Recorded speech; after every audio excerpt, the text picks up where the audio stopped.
कामगार मंत्री कोण म्हणतंय देणार नाही? कामगारांना मोफत भांडी मिळालंच पाहिजे। कोण म्हणतंय देणार नाही? कोण म्हणतंय देणार नाही? आमच्या मागण्या मान्य करा, नाहीतर खुर्च्या खाली करा।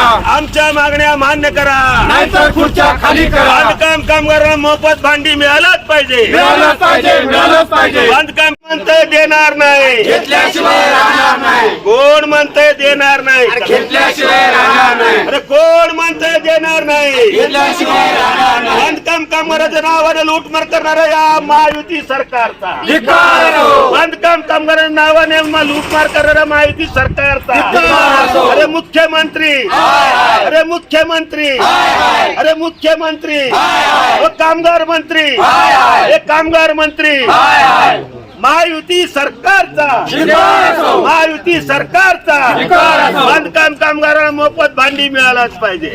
आणि भांडी वाटप वडावन हिरज रोड या ठिकाणी आमच्या बांधकाम कामगारांना मोफत भांडी दिलं पाहिजे अशा प्रकारची मागणी घेऊन आम्ही आंदोलन करत आहोत। हे एकच आंदोलन आहे, अनेक वेळा आंदोलन केलं, सरकारला जाग आणण्याचा प्रयत्न केला, प्रशासनाला जाग आणण्याचा प्रयत्न केला, पण प्रशासन झोपी गेलेलं आहे। कारण भांडी बांधकाम कामगारांच्या नावाने सरकार लूटमार करत आहे। असे असताना काल या ठिकाणी आम्ही आलो की खरं या ठिकाणच्या ठेकेदार साहेबांनी आम्हाला तुम्ही सगळे चोर आहे म्हणलं। चोर कोणाला म्हणलं, चोर कोणी करायला सगळ्या जगाला माहित आहे, पण चोर आहे म्हणून लोकांचा अपमान करणं तुम्हाला अधिकार दिले नाही। आम्ही कुठल्या प्रकारचे गैर केलं नाही। आणि तुम्हाला सांगतो, कामगार मंत्री स्वतः जाऊन भेटलो आणि खरा कामगार शोधा म्हणलो, तरी देखील आता भांडी वाटप याच्यामध्ये जवळजवळ 2 वर्ष झाले। या भांडी वाटपामध्ये कोट्यावधी रुपयाचा भ्रष्टाचार हे सरकार करीत आहे, ठेकेदार करीत आहे, दलाल करीत आहे आणि सरकारी कार्यालयामध्ये कर्मचारी करीत आहेत।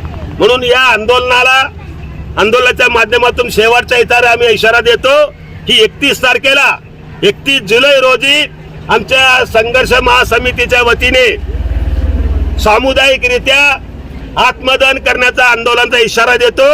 आणि त्याचबरोबर त्यांना आम्ही सहाय्यक कामगार आयुक्ताला जो रिटायरमेंट आहे त्याला तिथे आतमध्ये अडकून ठेवून आत्मदहन करू असा इशारा देतो। काय मागणी तुमची? आमची मागणी खरं कामगार न्याय मिळाला पाहिजे, हे बोगस कामगार आहे असं आमचं म्हणणं आहे। आणि त्याचबरोबर बांधकाम कामगाराकडून ते पैसे घेऊन ते भांडी द्यायलेत ते मोफत दिलं पाहिजे।